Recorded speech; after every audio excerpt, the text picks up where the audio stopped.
And Jem, I know you had some things you wanted to say about education, so bring it up.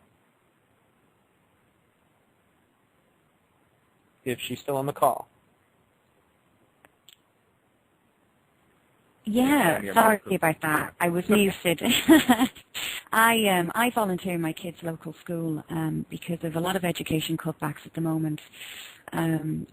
Arts basically was starting to be, I suppose, phased out of everyday schooling. It was going to be a once a week thing that they would, the whole class would get together and do some kind of art project. And I started maybe 2 years ago volunteering, and what I noticed is that over just the 2 years, art is incredibly rigid here in Ireland in schools. And I've spoken to a couple of teachers in this school and I've asked, is this across the board? And they've said absolutely, it's across the board. Well, basically what is happening is that children are basically getting one art lesson a week, and it is very structured. It's on the curriculum. If it's Halloween, they have to, cut out a ghost. All that kind of rubbish that just makes absolutely no sense. The reason I'm passionate about this is because I believe art helps develop the conceptual ability of a child. And without that, to see into the future and to be able to even imagine a different world than we have today is going to be near on impossible for some children. Some children can't even pick up we were making pots out of clay. Some of them couldn't do it. They were having problems making clay pots. I was just astonished, absolutely astonished. But then when I looked at it from the outside a little bit more, I said to myself, there's no wonder these children are made to colour in the lines no less than 5 times a day from the day they start school. And they have to choose correct colours. They can't even go and colour in somebody's face rainbow colours. And it's very upsetting and it's incredibly limiting. And apparently art, again, in schools over here in Ireland is going to be knocked down and down and down again.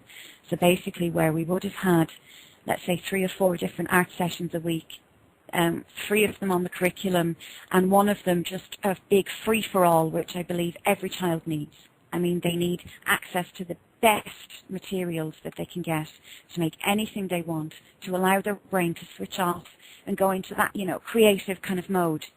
They're not getting that now. Slowly but surely, children are actually being taken one by one to the back of the class to do art on an individual basis. Now that in itself, I believe, is part of the reason why children are not able to ask the right questions. That's definitely something that scares me more and more. And the fact that art is going that route, is definitely something that's, I don't think that people recognize how important it is. And it points to the fact that we're moving towards a society where essentially people who are not lucky enough to have a lot of money are being regulated down to the role that the higher part of society would like you to play, which is to be an obedient worker, incapable of critical thinking.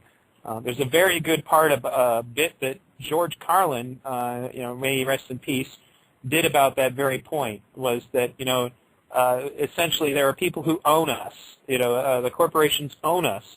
And, the reason that's why education is bad is because they don't want people who are capable of critical thinking. They want obedient workers, people who are just smart enough to do the kinds of mind-numbing jobs, and stupid enough not to realize what's going on. That's the kind of people that the society wants to spit out. And that's the reason why I, especially when you think about it, that attitude about education only being a tool to facilitate, the system, okay, that attitude is perpetuated by the monetary system.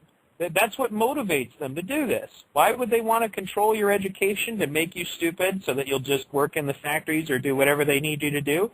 For the same reasons that our other panelists have already pointed out. Education is really control of people, and essentially it makes you who you are in a lot of ways. We don't like to acknowledge this because we would prefer to think that we have free will at all times, But we are formed by our environment, and education at a young age is critical to that. Critical. And, if we don't essentially go out of our way to make ourselves into free-thinking individuals, we won't be. There was a very good movie called Dead Poets Society. It was about basically a ritzy school, private school, and one of the teachers was very anti-establishment, very individual, and wanted his students to be able to express themselves as individuals. And he got fired for that, because that's not what they needed. They needed the regimented, spoon-fed, Yale and Harvard and Princeton stuff that supposedly makes you an acceptable human being. And to me, that is the system that is holding us back.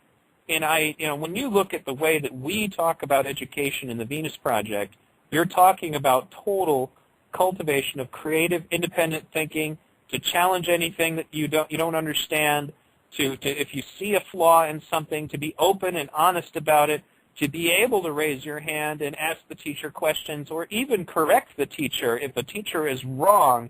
These are things that are just unheard of in our current education.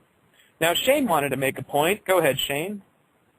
Yeah, I'd just like to recommend to anybody who's still listening or downloads this, if they'd like to understand how human values are shaped and formed in early life, I'd just like to recommend 2 books to them, if that's all right, V.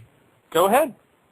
There's a book called Person to Person, The Problem of Being Human by Carl C. Rogers, and that book will detail how you take on in later life many of the opinions you think are your own, but they're actually not. You've learned them. You may think that they're yours. I've actually wrote an article as well. The guy to the Venus Project said it was okay, so for me to put it up on the site. It's called Human Value System. It's on the Irish Zeitgeist Ireland website as well. It's a more simple breakdown if people can't afford the book or whatever. But also another book by Viktor Frankl as well will talk about human values, how they're formed, and both of these are renowned in different fields. One is a logotherapist, one is psychoanalysis. Both of these people are renowned in their fields, and they both immensely stress the importance of education and what an impact it has on people, And a lot of they both kind of allude to the fact a lot of the standardized tests as well, they don't really represent education. They just represent memory in a lot of respects. You're not, in a lot of ways, like even the fact that they divide up classrooms, if you have too many people of a certain age and you base them on what the current education system considers intelligence, what is intelligence? That's a ridiculous concept. Ability to remember or ability to think are 2 different things, So just for people who don't really understand when I'm talking about, when I was talking earlier about human values, I'd just like to recommend them books to them, because it'd probably give a more easy breakdown than I could. Well, definitely. A book actually that I read, it kind of comes from an alternative thing, is that it's called Phoenix.